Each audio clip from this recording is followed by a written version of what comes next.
শহীদের মা বাবারা যেভাবে তারা চিল্লা করে কান্না করলো, তাদের কি মায়া দেওয়া নাই? আমাদের রক্তের পরে বসে এইভাবে সিলিমিলি খেলবে, এগুলো তো আমরা আসলে 5 আগস্ট পরে দেখতে চাইনি। বিএনপি আমাদের আন্দোলনের সাথে এখন বিশ্বাসঘাতকতা করছে। উনি এমন এক বাবা মায়ের সন্তান, তার দ্বারাই সম্ভব ছিল শহীদদের আকাঙ্ক্ষা বাস্তবায়ন করা, এবং উনি পারবেন। তাদের পেটোয়া বাহিনী একদম ছাত্রলীগের কায়দায় হাঁটতেছে। জুলাই সনদের সাথে সে গাদ্দারি করতেছে, শহীদদের সাথে গাদ্দারি করতেছে, ছাত্রদল সংগঠন বিভিন্ন নৈরাজ্য সৃষ্টি করছে। তাহলে দেশ ভালো হইলো কেমনে? হয়তো নীরবতা পালন করে। আমার মনে হয় না যে সে সফল হয়েছে, বিভিন্নভাবে সে ব্যর্থ হয়েছে। সরকারের রাষ্ট্র পরিচালনার 2 মাস অতিবাহিত হয়েছে, আপনার কি মনে হয় সরকার কি সফল না ব্যর্থ? সরকার 2 মাস রাষ্ট্র পরিচালনা করতে গিয়ে আমার মনে হয় না যে সে সফল হয়েছে, বিভিন্নভাবে সে ব্যর্থ হয়েছে। সফল মনে হয় না, কারণ হলো দেশের ভিতরে হট্টগোল শুরু হয়ে গেছে, বিশ্ববিদ্যালয় কলেজগুলোতে ছাত্রদের মারামারি শুরু হয়ে গেছে, তেলের সংকট দেখা দিয়েছে। বিভিন্ন কারণে আমার মনে হয় না যে সরকার দেশ সুন্দরভাবে চালাচ্ছে। আমার মনে হয় ব্যর্থ হচ্ছে, এটা আমার ব্যক্তিগত অপিনিয়ন স্যার।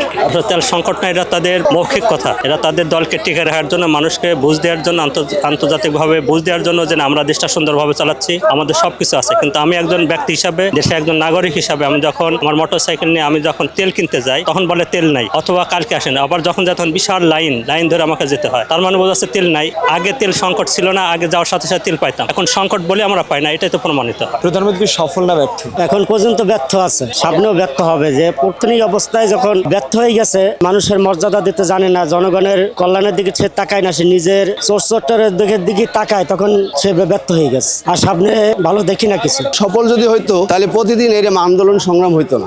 আর এই সফলতা নাই, বিভিন্ন ধরনের ষড়যন্ত্র চলতেছে, বিভিন্ন ভাবে তারা মুখে এক কথা বলতেছে, আসলে বাস্তবে তার কোনো দৃশ্যমান কিছু দেখতে পাচ্ছে না জনগণ। যার কারণে এখন এই দিনের পরে দিন এই আন্দোলনগুলো হচ্ছে। তেলের সংকট নাই বলছে, গ্যাসের দাম কম বলছে তারা, কিন্তু আসলে আমার মনে হয় না তারা কিনে ব্যবহার করে। তারা যদি কিনে ব্যবহার করতো জনগণের মতো, তাহলে তারা বুঝতো যে একটা গ্যাসের সিলিন্ডার কয় টাকা দিয়ে কেনা লাগে। আর বিশেষ করে পেট্রোল পাম্পের লাইনের শেষ নেই, এই মাত্রার দিকে মনে করেন 6 কিলোমিটার লাইন দিয়ে যানজট সৃষ্টি হচ্ছে সারা দেশে। আর অথচ সংসদ ভবনে বলা হচ্ছে তেলের কোনো সংকট নাই। তো আসলে আমরা আর কি বলবো, আজ 2টা বছর ধরে এই আমাদের জুলাই যোদ্ধারা, আমরা যারা গেজেটভুক্ত হয়েছি, আমরা হতাশ যে আমাদের স্বীকৃতি আমরা কবে পাবো। আমাদের রক্তের পরে বসে এইভাবে সিলিমিলি খেলবে, এগুলো তো আমরা আসলে 5 আগস্ট পরে দেখতে চাইনি। আজকে বহু শহীদের মা বাবারা যেভাবে তারা চিল্লা করে কান্না করলো, তাদের কি মায়া দেওয়া নাই? তারা মায়া দেওয়া থাকবে কি করে? তারা তো দেশে ছিল না। একতরফা সাধারণ মানুষ ফ্যাসিবাদ সরে এই বাংলাদেশকে একটা সুন্দর একটা পরিবেশে আনছে, আর তারা এসে উঠে বসছে। তারা তো আর এই যারা শহীদ হয়েছে, যারা হাত হারাইছে, যারা পা হারাইছে, যারা চোখ হারাইছে, তাদের মর্মতা তারা বুঝবে না, আর বুঝবেও না। আর গণভোটের যে রায় এবং জুলাই সনদ বাস্তবায়ন, এটা কোনোদিনই তারা করবে না, এটা আমরা পরিষ্কার বুঝতে পারতেছি। এটা আন্দোলনের মাধ্যমে আমাদের দাফনে কাপড় রাজপথে আবার প্রবেশ করতে হবে ইনশাআল্লাহ। আবারও অভ্যুত্থান হওয়ার জন্য তৈরি থাকেন, কারণ কিছু করার নাই, আমরা তো মরেই গেছি 5 আগস্টে, নতুন করে মরার কিছু নাই। সরকার শতভাগ ব্যর্থ, সরকারের কোনো সফলতা নাই। মাত্র 2 মাসের মধ্যে তারা জাতির সাথে যে অঙ্গীকার করেছিল, তারা সেই অঙ্গীকার রক্ষা করে নাই। আপনারা দেখেছেন তারেক রহমান সাহেব এবং তার দল বিএনপি গণভোটের বিপক্ষে তলে তলে অনেকভাবে চেষ্টা করছে, কিন্তু যখন দেখছে যে না জনগণ গণভোটের পক্ষে, তখন শেষ পর্যায়ে এসে তারা প্রচারণায় গণভোটকে নিয়ে আসছে এবং গণভোটের পক্ষে তারা প্রচারণা চালাইছে। কিন্তু যখন মানুষ 17 মানুষ গণভোটের পক্ষে রায় দিল, এখন তারা সেই গণভোট থেকে চলে গেল। তাহলে জুলাই যোদ্ধারা যে জন্য আন্দোলন করছে, দেশের পরিবর্তনের জন্য আন্দোলন করছে। আমরা জুলাই যোদ্ধারা আমরা কোনো ফ্যামিলি কার্ডের জন্য আন্দোলন করি নাই, আমরা কৃষি কার্ডের জন্য আন্দোলন করি নাই। আমরা আন্দোলন করেছি রাষ্ট্রের ফ্যাসিবাদ হয়ে ওঠার মতো যত কাঠামো ছিল, সেই কাঠামো যেন পরিবর্তন হয়ে যায়, সেজন্য আমাদের আন্দোলন ছিল। বিএনপি আমাদের আন্দোলনের সাথে এখন বিশ্বাসঘাতকতা করছে, সুতরাং আমরা এবং জনগণ এই বিএনপিকে আমরা চাই না। আমি মনে করি সরকার ব্যর্থ,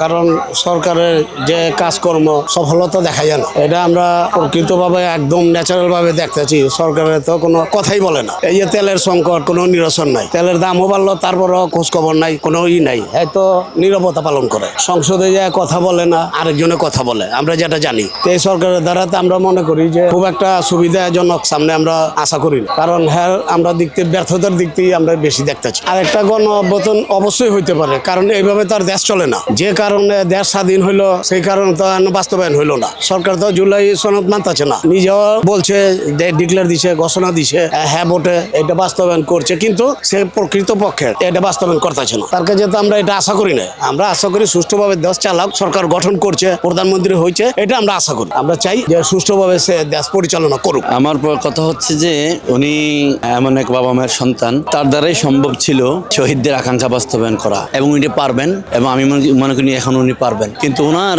চতুর্পাশে যে লোকগুলি যারা ওনাকে বিভিন্নভাবে ওনাকে মিসগাইড করার চেষ্টা করতেছে, তা আমি কামনা করব যে শহীদদের রক্তের বিনিময়ে উনি এত বছর নির্যাতিত হয়ে ওনার মতো নির্যাতন ভোগ করা বাংলাদেশে কোনো জাতীয় এবং বড় নেতার সন্তানেরা ভোগ করে নেই। উনি নির্যাতিত হয়ে এই কারণে শহীদ রক্তের বিনিময়ে দেশে আসতে পারছেন, ওনার মায়ের চিকিৎসা হলো, ওনার মাকে বের করে জেল থেকে, সকল কিছুর বিনিময়ে আজকে যাহারা ওনারা ক্ষমতায় গিয়েছেন। তো ওনারা আজকে ক্ষমতায় এসে ওনাদের প্রথম দায়িত্ব ছিল এই শহীদদের আকাঙ্ক্ষা এবং জাতীয় যেই গণভোট, একই মায়ের দুই সন্তান হইলো, আপনি এক সন্তানকে মানছেন, আরেক সন্তানকে আপনি মানছেন না, আপনার ব্যাপারে সিদ্ধান্ত কি হতে পারে? এই জন্য আমি পরামর্শ দেব, ওনারা যেন 2-4 বছরের 5 বছরের জন্য দেশের দায়িত্ব না নিয়ে 100 বছরের জন্য জাতির জন্য দায়িত্ব নিতে পারে। যদি ওনারা ইচ্ছা করে, জামাত ইসলামী সহকারে ওনারা একইভাবে নির্যাতিত সমানভাবে ছিল, তারা পিছনে ভুলকে কাটিয়ে সামনের দিনগুলো যেন ওনারা শহীদের আকাঙ্ক্ষা বাস্তবায়ন করার জন্য ওনারা উদ্যোগ নেয়, এবং আমরা আশা করি ওনারা এটা পারবেন ইনশাআল্লাহ। আমরা ব্যর্থ মনে করি। শেষে কথা দিয়ে কথা রাখে না,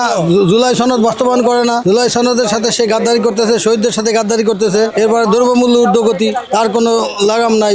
প্রতিষ্ঠানে তার ছাত্রদল সংগঠন বিভিন্ন নৈরাজ্য সৃষ্টি করছে, তাহলে দেশ ভালো হইলো কেমনে? দেশ ভালো হইলো কেমনে? দেশ যদি ভালো হইতো তাহলে আমাদের মাঠে নামার প্রয়োজন ছিল না। দেশের সংসদের অভাব নেই, হতো তো মাইলকে মাইল লাইন দিয়ে থাকে, মানুষ তুল পায় না। হ্যাঁ, এটা তো কথার সাথে কাজের সাথে তো বাস্তবতা নাই তাদের। এই জন্য তো আমরা দেখি যে তারা কোনো সফলতার সৃষ্টি করতে পারে না। বাংলাদেশের জনগণ সবাই জানে যে তারা আসলে মূলত কিভাবে ক্ষমতায় আসছে। ক্ষমতায় যেভাবে আসুক, তারা যতটুকু সময় পায় যেন ভালোভাবে দেশের প্রত্যাশা অনুযায়ী, জনগণের প্রত্যাশা অনুযায়ী যেন কাজ করে। এবং জুলাই গণঅভ্যুত্থান হয়েছে হাজার জনতা রক্তের বিনিময়ে। সেই হিসেবে ব্যর্থতা যদি বলি, সরকারের পুরোটাই ব্যর্থতা। এখন পর্যন্ত তারা কোনো কাজে সফল হতে পারে না।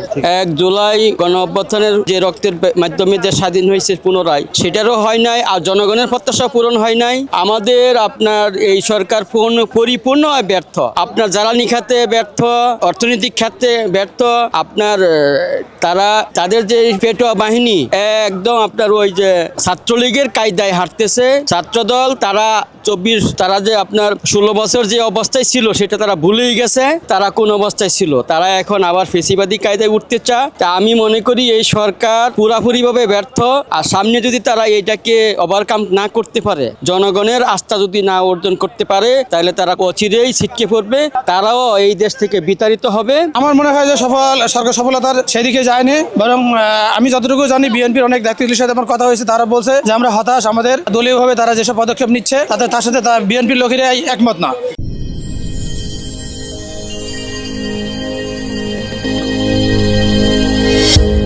ভিশন 24 দৃষ্টিতে বিস্ময়।